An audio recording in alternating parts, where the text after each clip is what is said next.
I'm glad I had to do this today because I'm getting out of something. I got out of a family vacation. Yeah. I don't have kids that I know of. I should probably tell you that. The 80s are a little hazy. And, I have nieces and nephews that are my heart. I love them very much. They're very sweet people. But let me tell you something. I'm the auntie that everybody remembers did the stupid things on the vacation. You know, that ended up in the hospital or ended up at the ER. You know, this guy, or I hurt one of the kids somehow without, you know. I'm always, and when, no matter how much you get together your family, if you're that person, that's all they want to talk about. They all, remember that time? You know, yeah, I remember it. I wish you would just not. And so we went to Bend about 20 years ago, and that's where my family is this weekend. They're over in Bend, Oregon. And about 25 years ago, we went over there. The kids were little, and I wanted to be the fun aunt. So they said, we're going to go horseback riding. Okay. Okay, yay. And so I was a good aunt.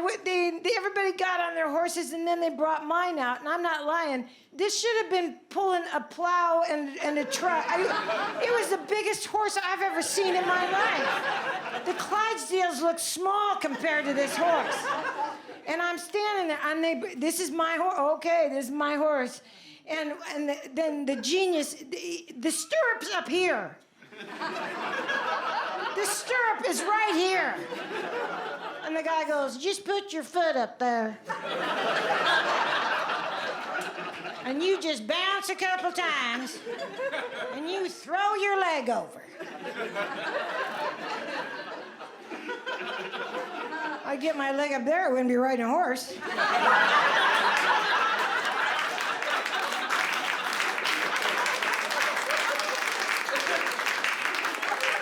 I'd be a trucker's wife. So I turned to this mental genius, and I said, I'm gonna need some help. I am not lying. 6 guys. It took 6 guys. We had 3 on one side pulling and 3 more on the other side pushing and shoving, and that hasn't happened since high school. And high school, did you get it? Anyway, so I had to get on the float. Anyway, so now they got me on this thing. And when I say this is a big horse, this horse has also been eating for about 9 years without moving. It was as wide as it was tall. And I'm not. Sure, I'm not. I got a 3-inch inseam. And so I got on this damn horse, and I go, what do I do with my legs? He goes, just wrap. I can't bend my knees. I look like Barbie Mountain Kid in 1958.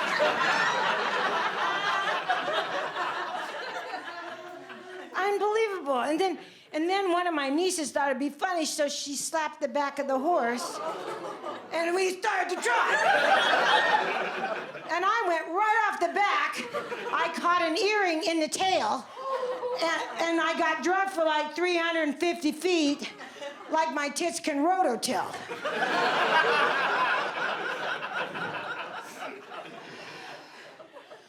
Just, no, I don't want to go on the family vacation. Thank you very much. I love them, though. They keep me young. They try to keep me young. During COVID, they drove me crazy. They were afraid I was going to be lonely, you guys. I've lived alone forever. I go, don't bother me. I got shit to do. This is the same day. Did some different stuff. It's not a problem for me.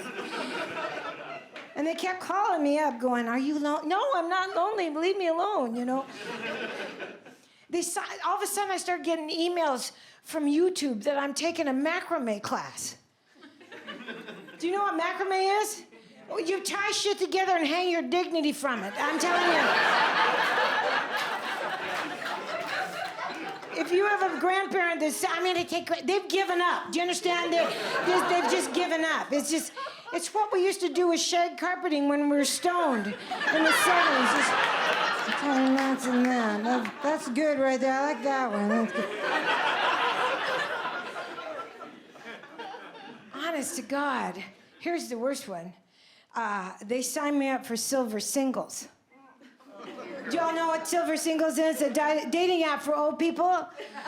Now, they did it during COVID because they knew I wouldn't ever go on a date. So I wouldn't have to see the people. So they thought, I said, first of all, I was so mad. I started getting emails from desperate old gentlemen.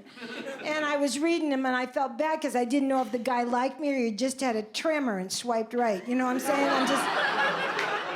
Yeah, that deserves so much more than you gave me on that one. I'm just going to tell you that one. So, yeah, now it's a pretty clap. That's a fine. Anyway, so now and I call my oldest niece. I have 4 nieces, and at this time she was 48. I had 2 46s and a 32. Sounds like a bra drawer, doesn't it? Anyway, so I called my oldest niece and I go, "What the hell did you do?" She goes, "Oh, are you getting emails?" I go, "Yeah, what did you think?" I said, "What picture did you use?" She says, "Suze, honestly, don't be mad. Don't you want to get married?" No, nobody gets married for the first time at 70. No.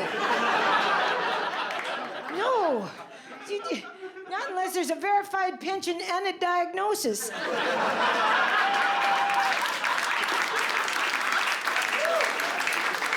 You don't get married. You just don't do it. And then I said, "Honey, you get married when you're young, and you have your whole life ahead of you, and you have all these dreams and aspirations, and you have somebody to share all that with, and then you grow old together, and you blame them for the shit you didn't get to do, and that's growing old. That's marriage." I said, "You know, at 70, I am not bringing much to the table. You know, maybe the smell of CBD oil and Altoids. That's pretty much it."